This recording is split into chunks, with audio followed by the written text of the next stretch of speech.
The first season threw up a few surprises to say the least, in a series where the director of football is to make all of the transfers ins and outs. It was the performance on the pitch that put us finishing in second place in the Premier League. Let's go, that's class! And new signing Thomas Souček scoring 25 goals from centre midfield. Welcome to the Director of Football Challenge. We have 5 seasons to win a Premier League and a Champions League with Newcastle United. And the board have given our Director of Football £140 million to spend. We also know we're expecting the arrival of Adrien Rabiot from Juventus as a free transfer. And our Director of Football wasted no time putting in a huge offer for Nice centre-back Todibo. He is fantastic, his physical skills are amazing, he's lightning quick and strong. His technical attributes are impressive too, even down to the dribbling and first touch. At the same time, Wolves are after our Big Willie.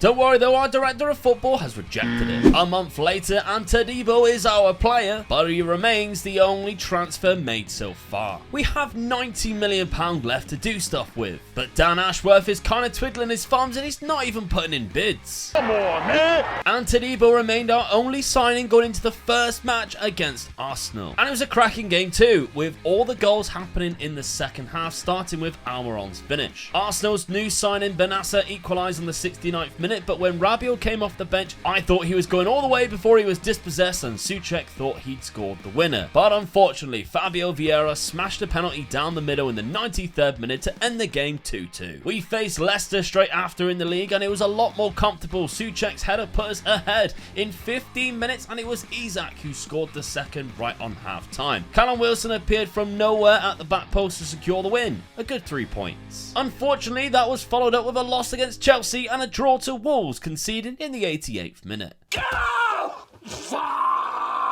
Deadline day came and the only thing that occurred was Big Willie couldn't move because of a work permit. He wasn't being used enough. I know the feeling, mate. Considering the money we had to spend, it meant for a very bland summer window. The Champions League draw, and we were in pot 4 and drawn into Group D alongside Bayern, Ajax and Zagreb. Looking at it, Group C would have been probably the only more difficult option, possibly with a Group E in consideration with PSG and Lazio. Before that though, in the league, we take on West Ham at the London Stadium and Wilson found Isak on the 13th minute. West Ham managed to drag themselves back into the game for exploiting our right hand side where Ben Rama scored, but that same right hand side was used to slip Isak down the flank and his wonderful cross was met by Wilson's header. Great goal. And the second half only had one goal and that was when Rabiot found the run of Bruno who, playing from the left, slotted it in to make it 3-1. We followed that with a win against Brentford and a loss to Brighton. But our only game in the Champions League in September was against Bayern Munich and what a game it was. Castagna put us in the lead before Mane was given too much space and levelled things up for the Munich side. However, in the second half, it was the home side who started better and Isak put us back into the lead, followed by his mate up front Callum Wilson who put us 3-1 ahead against the German Giants. Late into the game though, Thomas Muller ran through and dinked in a second, but it was too late and we take 3 points and a 3-2 win. Get in! Things got even better in October when we first beat Zagreb away 4-0 and then put on a masterclass against Ajax. We hounded them all game, and although Isak scored a hat-trick, my man of the match goes to Kieran Trippier, who got 1 assist and 2 goals from direct free kicks in a 6-0 win. He scored another direct free kick in the following match against Manchester United in the league as well, which by the way was another shocking result as we beat them 4-0. I like it! It was all wins in October as well, as that seen us sneak into the top 4 with a game in hand, but some way off Liverpool at top spot and top of our Champions League group with Bayern losing to Ajax as well. Our trip to Amsterdam wasn't as enjoyable however, and we could only break Zagreb down at home through a corner. That being said, in the league we pulled off 2 4-0 wins against Fulham and Swansea, as well as dropping 2 points against Liverpool in the 92nd minute when Fabian Schär went wandering at 1-0 up and gifted a pass to Harvey Elliott who did well to equalise. Yeah, it's not your best work, Fabian. Idiot! We played 9 games in December. In the league we only lost once to Manchester City, although it was a battering. We also did not put up the best of fights against Bayern Munich, although Serge Gnabry did turn into Ronaldinho, which we couldn't really do much about. First he curled in the opener. We went 2-0 down after 10 minutes, but I still had hope when Souček pulled one back with a quarter of an hour gone, and we continued to push at 2-1 down until the 78th minute, when Serge Gnabry chipped the goalkeeper with an outrageous finish, and it doesn't stop there because he also played an inch-perfect pass for the 4th as well. But December also included a fantastic win in the quarter-final of the EFL Cup against Man United, with goals from Joelinton and Callum Wilson. Anthony did get on the score sheet as well, but we had enough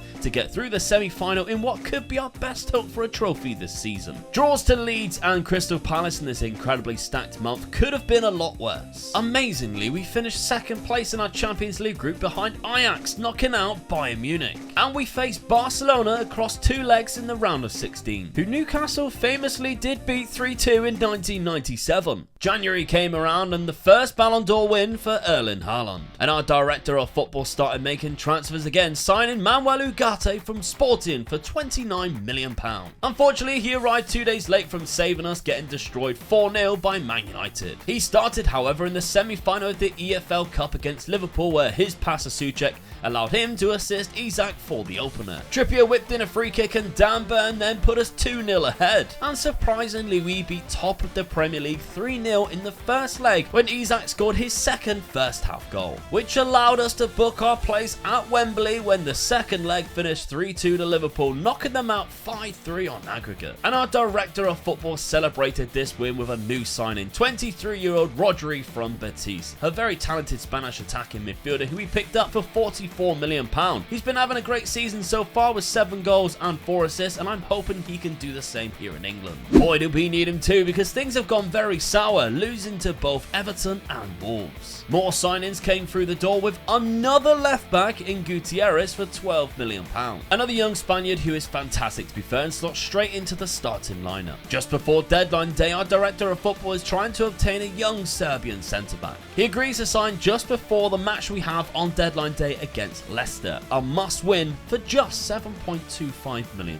I wouldn't consider him elite level, but he is probably better than the centre-backs we still have. Beggars can't be choosers, I guess. So we switched things around for the Leicester game, and I attempt to try a new shape using Rodri as a shallow striker and packing out that midfield to stop us from conceding too many goals. It's a bold strategy, Cotton. Let's see if it pays off for him. Although we played some liquid football like this first goal of the game by Isak, it didn't seem to click right and we conceded 2 goals in the second half and had to rescue a point late through a penalty by Wilson. Nobody played very well at all. And we dropped out the top 4 and really 4 behind, 7 points adrift and a game extra played. Some good signings though through the January transfer window, and a huge new sponsorship deal too. Man City gave us another loss going into February, but after 6 winless matches, our next opponents was once again Man United, this time in the FA Cup, and we finally pick up another win. It came when Bruno Guimaraes scored 2 goals in 23 minutes, followed by Rashford picking up a goal to hopefully pull the Manchester side back into the match, but we squashed that with Rabiot scoring just 5 minutes later,